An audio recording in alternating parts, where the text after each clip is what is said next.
Welcome back, brothers and sisters. I'm Braden. This is Langley Outdoors Academy, and thank you for stopping by.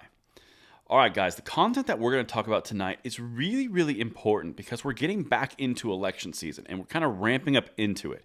And everything at this point on kind of goes into what's the deeper meaning here. Now, the topic that we're going to touch on is how there was a leak for a new Biden ATF director after David Chipman failed last fall.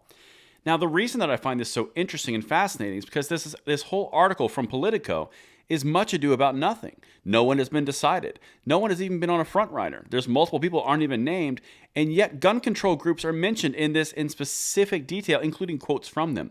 There's always something deeper because the Politico is a left-wing organization. They write things there to influence policy.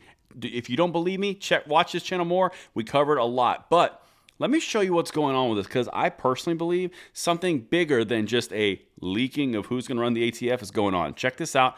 Let me know what you guys think. Everything is linked in the description box below per usual. Let's get it. Biden to take second crack at filling Top Gun official role. Now keep in mind, they cannot have another failure. It would be political disaster, even more so than Biden is now. They cannot. So they've got a bit of a conundrum. Do I pick someone safe who's going to pass, but who's not extreme far left gun control? Or do I pick someone who's far left gun control to nominate and control the base? This is a bit of a problem that they have. Check this out. Months after the president's first nominee withdrew lack of support, he is poised to offer another option for the post. Now, this is where it gets really fascinating. President Joe Biden is expected to announce a new nominee to lead the Bureau of Alcohol, Tobacco, Firearms, and Explosives as early as this month, according to multiple people familiar with the White House planning. So no sources named, completely anonymous, but we want to make sure that the gun controllers out there know that we're going to. Do you see what I'm saying? Check this out. There's even more going on here because there's a lot of stuff that goes under the radar in these left-wing circles. After withdrawing the president's first ATF nominee, David Chipman, in September, the White House is expected to pick someone who could have a smoother path to Senate confirmation. Translation, they can't be really far left because they have to be somewhat viewed as a moderate for the normal Democrats who are up against a problem with Biden's polling and Democrat polling across the board. They have to be able to say, yeah, he was a moderate, so we can do this, or she was a moderate. We don't discriminate.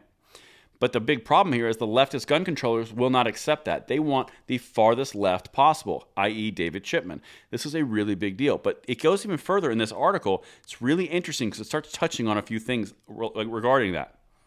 Quote, Biden campaigned on a promise to restructure the ATF and to focus on taking on rogue dealers and other dangerous sources of crime, said John Feinblatt, president for Every Town for Gun Safety. There's John again. Well, John is always there to have a quote for Politico or USA Today or any other left-wing organization when it comes to attacking the president because he's not far enough left on guns. We have documented that for months on this channel because he's always there ready with a quote, just like Shannon Watts. In order to deliver on that, there's going to be strong leadership at the ATF. Now, from their perspective, the guy who's running the ATF and who's been doing it for years isn't good enough because he has relationships with the gun world. So they have to do someone far left. Again, here's the Democrat problem. This really gets interesting because the far left wants a anti-gunner. The moderate Democrats need someone they can say, yeah, we voted for it. You see the conundrum. It's a bit of a problem. Talking about David Chipman.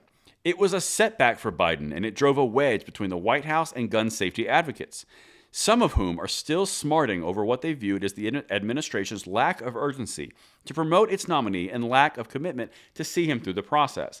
Now, that's in the Politico article. This is shooting a warning shot across the White House lawn. That's exactly what this is designed to do. Make no mistake. They're saying, hey, you did drive a wedge between gun control advocates and their voters in the White House when you didn't do what we wanted.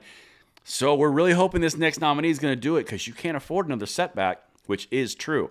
This is getting really interesting because Biden does not poll well.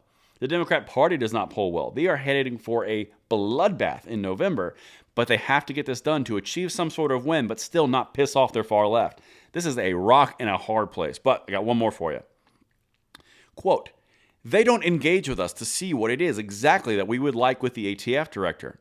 They haven't engaged us at all. That's a gun control group, said Murray.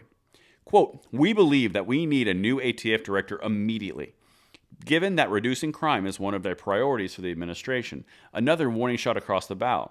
So you've got this mysterious leak from an unnamed source with no one confirmed that's going to do it. Multiple people are named, some people aren't. And then you've got the gun control groups coming out and saying, yeah, we're going to need a far lefty. You've got the Democrats and Biden saying we're going to need someone who actually has the chance of passing. This is setting up for another impasse. And it's going to be hilarious to watch on this channel when we document the nominee they finally come out with in order to appease the leftist gun controllers, but then also watch as they're either too far left or not far left enough for either Democrat senators or the gun controllers. This is about to be popcorn worthy, and we will cover everything on this channel. Let me know what you guys think. Do you see the warning shots and the subversion that's happening in this article like I do? Let me know what you think, and I'll see you tomorrow morning on the bullet points. I'm Braden. See you later.